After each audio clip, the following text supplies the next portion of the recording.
जी जी। तो नेक्स्ट हमारे पास सबसे पहला नॉन लीनियर डेटा स्ट्रक्चर है जो कि हमारे पास है जी ट्री।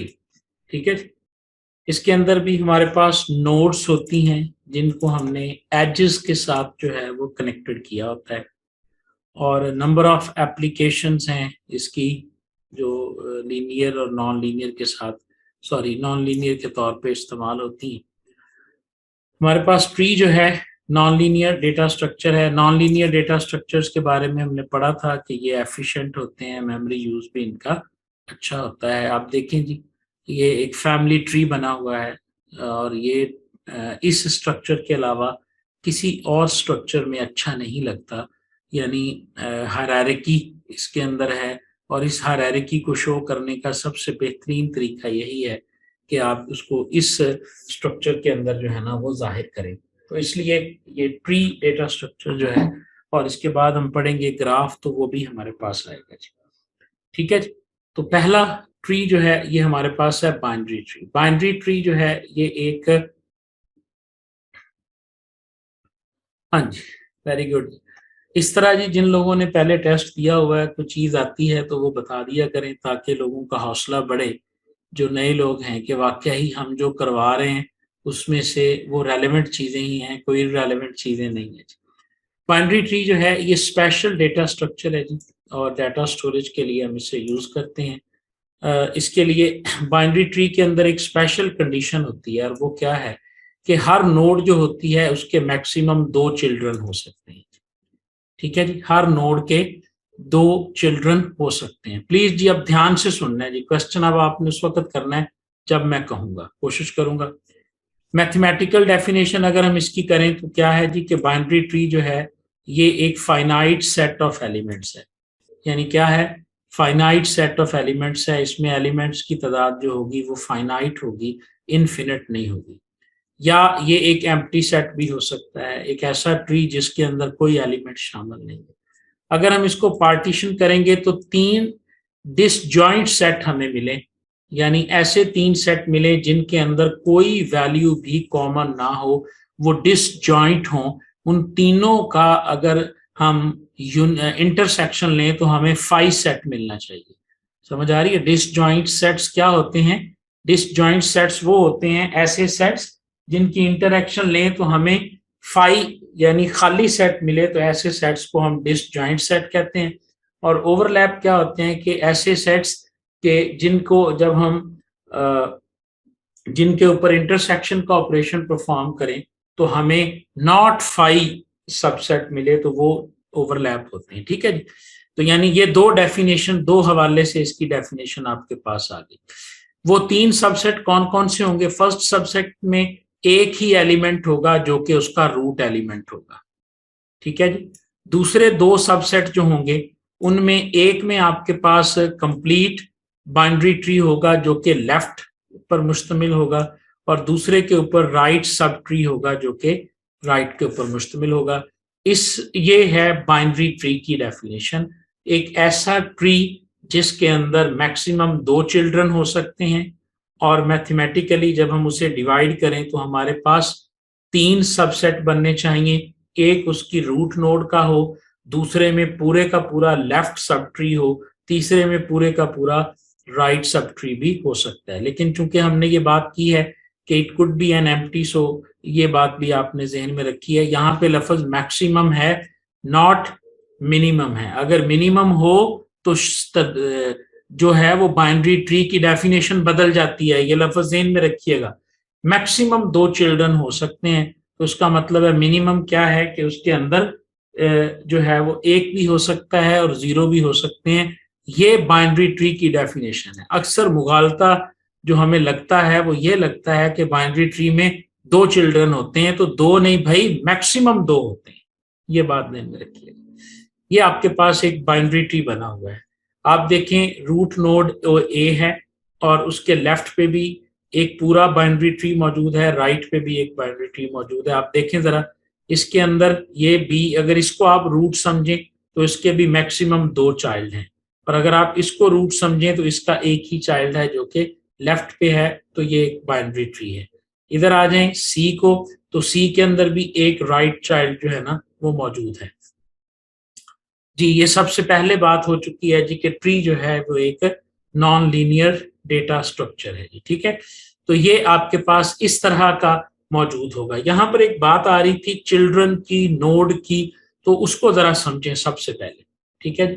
ये डायग्राम सबसे अहम है जी कि एक ट्री के अंदर जो सबसे टॉप रो लेवल 0 की जो पहली नोड होती है इसे हम रूट कहते हैं, और ये लेवल होता है हमारे पास 0। उसके बाद इसके ऊपर लेफ्ट की तरफ भी एक नोड है और राइट की तरफ भी एक नोड है, इसे हम चिल्ड्रन नोड्स कहते हैं। ये दोनों इसकी चिल्ड्रन नोड्स हैं। बी और सी जो हैं ये चिल्ड्रन नोड्स हैं ए की, और ए को आप ये भी कह सकते हैं कि ये पेरेंट नोड है बी और सी की। तो हर पेरेंट नोड होती है, जैसे डी जो है ये भी एक पेरेंट नोड है, एच जो है ये भी एक चिल्ड्रन नोड है, इसको सिबलिंग्स भी आप कहते हैं, इसको ब्रदर्स भी आप कहते हैं, ठीक है जी। तो यहां पर मैं लफ्ज बोल रहा हूं जी, रूट नोड का पता होना चाहिए, पेरेंट नोड का पता होना चाहिए, चाइल्ड नोड का पता होना चाहिए, सिबलिंग्स का पता होना चाहिए, और ब्रदर नोड्स का पता होना चाहिए। ये टर्म्स जो हैं ये इस डायग्राम से आपको क्लियर होनी चाहिए, ठीक है जी। एक बाइनरी ट्री में पेरेंट नोड कौन सी नोड है, ठीक है जी, जिसके दो अगर हम उसके डाउनवर्ड देखें तो उसके कोई ना कोई चाइल्ड होता है लेफ्ट पे या राइट पे, तो वो एक पेरेंट नोड है, ठीक है जी। हाँ जी, एच और आई सारे जाहिर है एच और आई आपस में ये सिबलिंग्स हैं, ये जरा ध्यान में देखिएगा, सिबलिंग्स का ताल्लुक आपस में होता है, आपस में ये सिबलिंग्स हैं। और सी के हवाले से बात करेंगे तो ये एफ और जी जो हैं वो चाइल्ड हैं, ठीक है जी। ये बस फर्क बता दिया सबा मैंने आपके पूछने से पहले ही, ठीक है जी। तो इसी तरह इनको ब्रदर भी कहा जाता है। अगर कोई पूछता है जी कि ब्रदर ऑफ एफ क्या है, तो आप देखेंगे कि इसका सिबलिंग्स कौन सा है, जी है, तो जी इसका ब्रदर है। अगर कोई पूछता है जी ब्रदर ऑफ जी क्या है, तो हम देखेंगे कि क्या जी का कोई सिबलिंग है, तो वो हमारे पास एफ है। अगर क्वेश्चन आता है जी कि जो जे है, जे जो है, जे नोड जो है इसका सिबलिंग कौन सा है, तो जे का कोई सिबलिंग नहीं है, ठीक है। जे का ब्रदर कौन सा है, तो जे का कोई भी ब्रदर नहीं है, ठीक है। और इसी तरह जे का पेरेंट अगर पूछा जाए तो जे का ई जो है ये जे का पेरेंट है, ठीक हो गया जी। ये मेरा ख्याल है यहाँ पर सारी चीजें क्लियर हैं, और कोई इसमें कोई ऐसी चीज नहीं है कि जो आपको यहाँ पे जो है ना वो डिस्टर्ब करती है, ठीक है जी। नेक्स्ट चैलेंज, क्लियर की आवाज दें जी जरा, एक मैसेज करें। बी और सी, बी और सी भी सिबलिंग्स हैं, डेफिनेटली जी, बी और सी भी सिबलिंग्स हैं, लेकिन ये आपस में हैं और ये चाइल्ड हैं ए के। तो अगर मैं सवाल पूछता हूं जी कि ए का फादर कौन सा है, अगर कोई आपसे पूछता है कि रूट नोड की डेफिनेशन क्या है, तो ऐसी नोड जिसका कोई पेरेंट नहीं होता वो रूट नोड है, ठीक है जी। ऐसी नोड जिसका कोई भी पेरेंट नहीं है वो रूट नोड कहलाएगी, ठीक हो गया जी। बाकी सारे आपके पास जो है ना ये चीजें इसके अंदर क्लियर है जी। लीफ नोड्स का कॉन्सेप्ट भी आगे आएगा जी। ये देखें जी, आप ये मैंने थोड़ा सा स्क्रॉल किया हुआ था, अब आ जाए तो जो सबसे लोएस्ट लेवल की नोड्स होती हैं जिनके आगे कोई भी चाइल्ड नहीं होते उन्हें हम लीफ नोड्स कहते हैं, ठीक है जी। जैसे एफ का कोई चाइल्ड नहीं है, जी का कोई चाइल्ड नहीं है, तो ये लीफ नोड्स हैं। इसी तरह एच और आई के कोई चाइल्ड नहीं है, तो ये भी हमारे पास लीफ नोड है। जे जो है ये भी लीफ नोड्स हैं, ठीक है जी।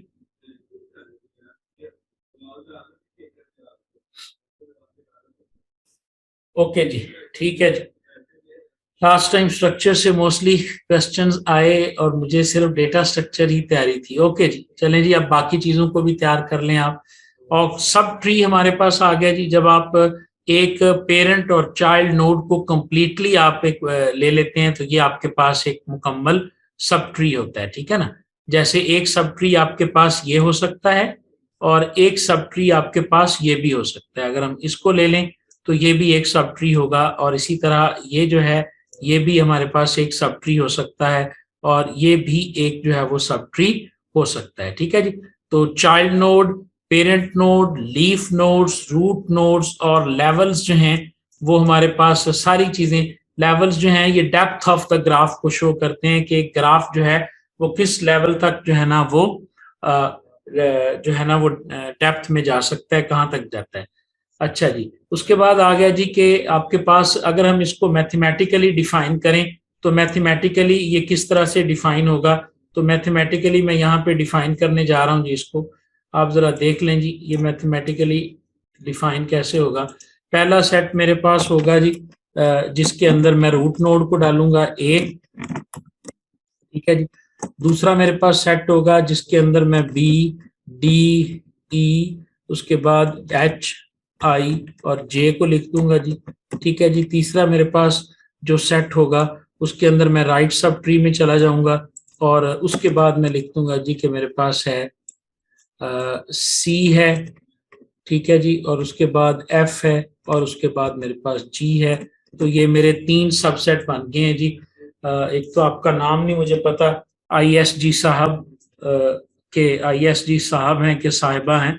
आईएसजी साहब आप जरा देख लें जी आईजी साहब ही कह देते हैं आपको, आईएसजी नहीं कहते। तो आईजी साहब आप देखें जी कि यहाँ पर 3 सबसेट बन गए। एक में हमने रूट नोड को डाल दिया बाइनरी ट्री, एक में हमने सारा लेफ्ट जो सब ट्री था इस रूट नोड का वो डाल दिया और एक के अंदर हमने सारा राइट सब ट्री डाल दिया है। अब आप देखें इन तीनों में कोई भी अगर आप इसका ले लेते हैं डिसजॉइंट सेट्स हैं ये सारे के सारे, ठीक है जी। क्लियर हो गया जनाब, क्योंकि आईएसजी कहते हुए तो वो होता था जी। अब मेरा ख्याल है ये डिसजॉइंट वाली बात भी आपकी समझ में आ गई है जी, ठीक हो गया जी। नेक्स्ट चलते हैं जी। अब अगली डायग्राम, इसमें कुछ ज्यादातर डायग्राम्स ही हैं हमारे पास। अब आ जाए जी, ये इंपॉर्टेंट टर्म्स हैं जिनको आपने याद करना है।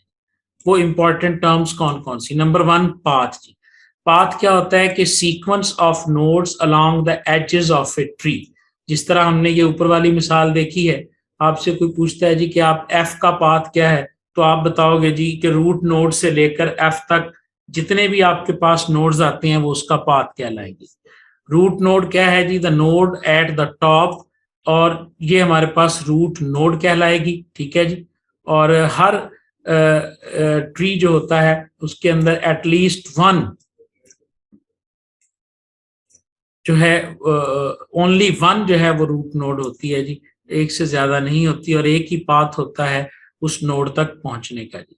पेरेंट हमारे पास वो नोड्स होती हैं वन एज अपवर्ड होती हैं जी, और इसी तरह चाइल्ड आ गई जी जो डाउनवर्ड होती हैं।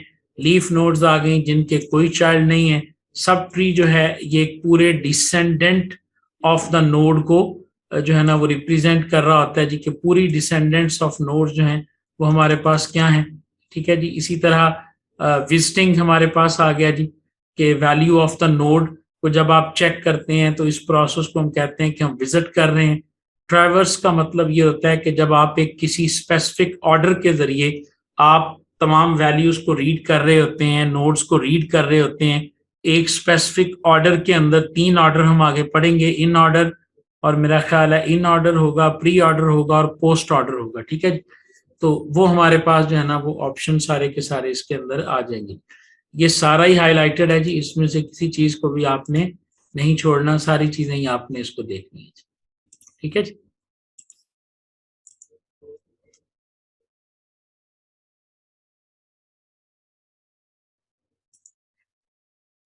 पंद्रह किसने क्या दिया जी, कोर सब्जेक्ट्स में से आता है वो 10, 12, 15 जो भी हैं। इस तरह फिक्सेशन आपने जो है ना वो नहीं करनी जी, ठीक है जी। सीक्वेंस ऑफ नोड्स आ गई, उसके बाद जी ट्रेवर्सिंग का भी पता चल गया, लेवल्स भी हमने डिस्कस कर लिए। आखिरी चीज है key represents a value of node based on which search operation is to be carried out. उसकी वो वैल्यू है कि जो आप वहां पर कर सकते हैं, और उन वैल्यूज के जरिए आप उसको सर्च करते हो कि फलां नोड को हमने सर्च करना है।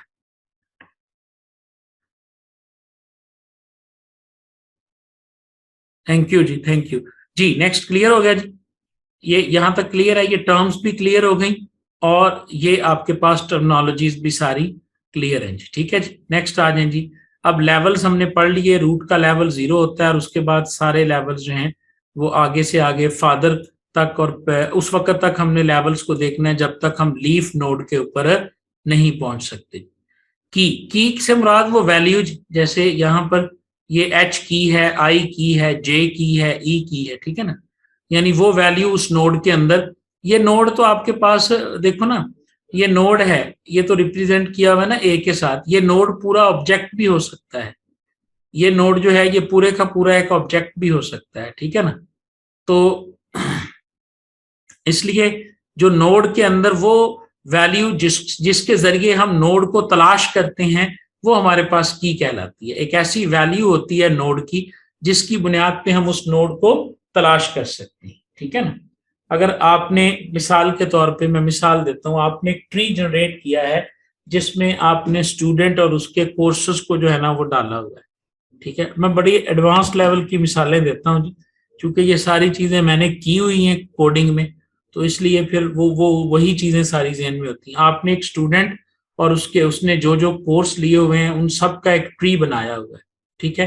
तो अब कोर्सेज जो हैं ये नोड्स हैं बेसिकली, तो लेकिन आपने किसी खास नोड को सर्च करना है तो आप उस कोर्सेज का या तो आईडी यूज करेंगे या उस कोर्स का नाम यूज करेंगे, ठीक है। नोड जो है वो कोर्स है और उस किसी पर्टिकुलर कोर्स तक पहुंचने के लिए जाहिर है आप उस ऑब्जेक्ट के अंदर किसी न किसी वैल्यू को इस्तेमाल करेंगे, तो वो वैल्यू जिसके जरिए हम नोड को रिकॉग्नाइज करते हैं, सर्च करते हैं, वो हमारे पास उसकी की कहलाएगी।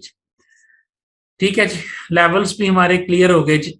ये फिर एक डायग्राम है लेवल्स को समझाने के लिए कि ये 0 लेवल है, ये लेवल 1 है, ये लेवल 2 है और ये लेवल हमारे पास 3 है जी। अब पहले हमने बाइनरी ट्री पढ़ा, अब हम डेफिनेशन पढ़ने जा रहे हैं कि कंप्लीट बाइनरी ट्री हमारे पास क्या होता है जी, ठीक है जी। अब देखें जी कंप्लीट बाइनरी ट्री जो है इसमें और उसमें क्या फर्क है जी। कंप्लीट बाइनरी ट्री एक ऐसा ट्री है, all the levels are completely filled except possibly the lowest one, ठीक है जी। यानी हम लेवल्स हम पढ़ के आगे, तो एक ऐसा बाइनरी ट्री जिसके सारे लेवल जो हैं वो कंप्लीटली फिल हैं, लेकिन जो उसका लास्ट लेवल है ना वो हो सकता है कि कंप्लीटली फिल्ड ना हो, तो ऐसे ट्री को हम कहेंगे कि ये एक कंप्लीट बाइनरी ट्री है, ठीक है जी। Which is filled from the left, और दूसरी खूबी ये है कि हम उसको लेफ्ट से जो है ना वो फिल्ड करेंगे, यानी अगर उसमें वो वाला जो कंप्लीट बाइनरी ट्री है अगर उसमें एक ही एलिमेंट मौजूद है तो वो ऑन द लेफ्ट होना चाहिए, ऑन द राइट जो है वो नहीं होना चाहिए, ठीक है जी। दोबारा देखें इसी डायग्राम को, ये समझ आ जाएगी आपको। कंप्लीट बाइनरी ट्री जो है ये हमारे पास एक बाइनरी ट्री के मुताबिक ही होता है, लेकिन ऑल लीफ एलिमेंट्स जो हैं ये लेफ्ट की तरफ लीन कर रहे होते हैं, यानी लेफ्ट से सॉल्व हो रहे होते हैं, और उसमें राइट सबलिंक्स जो हैं वो हो भी सकते हैं और नहीं भी हो सकते, ठीक है जी। समझाने के लिए मैंने बहुत ही, नहीं जी पिछली को आप भूल जाएं जी जीनत, अभी आप नई तस्वीरों को देखें जी। ये एक कंप्लीट बाइनरी ट्री है, देखें आप, इसके अंदर इस लेवल के ऊपर दोनों मौजूद हैं, इस लेवल के ऊपर दोनों मौजूद हैं, और इसके ऊपर जो है लीफ नोड्स हमारे पास, लोएस्ट लेवल हमारा ये है ना, तो लोएस्ट लेवल में इनकम्प्लीशन हो सकती है तो वो चीज भी मौजूद है। उसके बाद जो एक अगर है भी तो वो लेफ्ट के ऊपर है, ये 3 और 6 जो है ये लेफ्ट के ऊपर है, राइट वाला मिसिंग है, तो इसका मतलब है कि ये एक जो है वो कंप्लीट बाइनरी ट्री जो है वो कहलाएगा जी। समझ आ गई जी। अब चलते हैं कंप्लीट के बाद कि हमारे पास फुल बाइनरी, ये फिलहाल मैं ये छोड़ रहा हूं, अभी मैं वापस आता हूं इसको समझाने के बाद। फुल बाइनरी ट्री क्या होता है? जो फुल बाइनरी ट्री होता है ये एक ऐसा बाइनरी ट्री है जिसकी तमाम नोड्स के अंदर या तो कोई भी नहीं है, अगर हैं तो फिर 2 चिल्ड्रन है, ठीक है जी। In other words the full binary tree can be defined as a binary tree in which all nodes have exact 2 except the leaf node, सिर्फ आखिरी जो लीफ नोड्स हैं उनका कोई चाइल्ड नहीं हो सकता, लेकिन जिसके चाइल्ड होंगे उसके 2 होंगे, ठीक है जी। उधर हमने क्या कहा था कि लीफ नोड के ऊपर 2 भी हो सकते हैं और नहीं भी हो सकते, लेकिन जो होगा वो लेफ्ट पे होगा, ठीक है। तो ये है कंप्लीट बाइनरी ट्री, और जिसके 2 होंगे और लीफ और दोनों जो हैं वो लेफ्ट और राइट पे होंगे, तो ऐसे को हम कहेंगे कि ये फुल बाइनरी ट्री है। अब जरा देखें ये वाला जी, अब ये वाला जो है ना तो ये फुल बाइनरी है ना ये कंप्लीट बाइनरी है। कैसे पता चला? देखो जी, अगर हम इसको कंप्लीट बाइनरी पे देखें तो कंप्लीट बाइनरी पे 3 का राइट वाला है, अगर ये 5 जो है वो लेफ्ट पे होता तो फिर हम कहते हैं कि ये कंप्लीट बाइनरी ट्री हो सकता है, ठीक है। लेकिन ये फुल क्यों नहीं है, चूंकि इसके 2 होने चाहिए थे और इसका 1 नोड है, ठीक है जी। तो इसलिए ना ये फुल बाइनरी ट्री है ना ये कंप्लीट बाइनरी ट्री है। अब फुल के लिए आप यहां पर आ जाएं, देखिए हमारे पास कि यहां पर ये 2 है ना, इसका 1 नहीं है, इसके नहीं है तो नहीं है, और अगर हैं तो 2 है, यानी ये होना चाहिए। और यहां पर दोनों कंप्लीट हैं, इस नोड के कोई भी नहीं है, 0 ओके, और अगर इसके हैं तो दोनों हैं, तो ये एक फुल बाइनरी ट्री है। ये हमारे पास एक कंप्लीट बाइनरी ट्री नहीं है, क्योंकि इसका जो लास्ट लेवल है 2 से आगे कम से कम 1 इसका लेफ्ट पे होना चाहिए था नेक्स्ट लेवल के ऊपर, इसलिए हम इसे कंप्लीट बाइनरी ट्री नहीं कहेंगे, ठीक है जी। उसके बाद नेक्स्ट एग्जांपल देखें जी, अब ये वाली,